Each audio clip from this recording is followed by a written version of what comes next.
Finding out you have diabetes can be scary, but don't panic. People with diabetes can live long, healthy lives. Sure, let's go over some basics. This is diabetes. Made simple. When we eat, food travels to the stomach. Food is made up of 3 basic nutrients: carbohydrates, proteins, and fats. During digestion, carbohydrates are broken down into sugar, otherwise known as glucose. Here's a quick fact.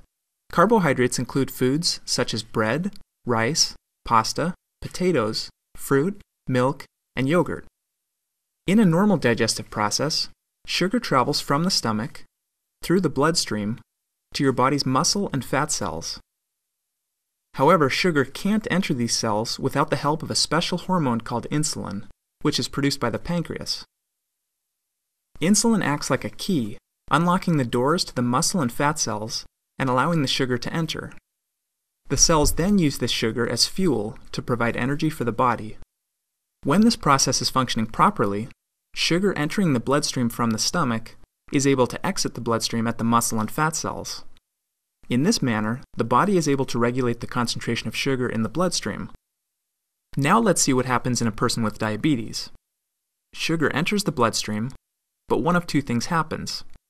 Either the pancreas does not produce a sufficient quantity of insulin to match the sugar entering the bloodstream, or the body cells do not respond to the insulin that the body is producing. In both cases, the result is the same. Cell doors remain closed, causing sugar to get backed up in the bloodstream. As a result, blood sugar levels rise. This creates several problems. Because sugars are not able to enter your body's cells, your body is not getting the fuel it needs. As a result, you may feel tired or fatigued. Your body may try to dilute the excess sugar in the bloodstream by pulling fluid out of your cells. This can leave you feeling dehydrated and thirsty. Most importantly, over time, exposure to high blood sugar levels can cause damage to vital organs connected to the bloodstream, such as your eyes, kidneys, nerves, and heart. If not controlled properly, diabetes can lead to serious complications, such as blindness, amputation, kidney failure, heart attack, and stroke. In order to avoid these complications, people with diabetes must take steps to keep their blood sugar levels in a normal range. One way to do this is through diet. By reducing the amount of carbohydrates you eat in a single meal or snack, you can regulate the amount of sugar entering the bloodstream and prevent your body's insulin supply from becoming overwhelmed. This may mean limiting high-sugar foods such as cake, pie, candy, and soda. You know which ones. Another way to regulate blood sugar is through exercise.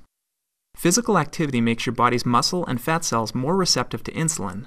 In other words, those muscle and fat cells that wouldn't open before, now they will.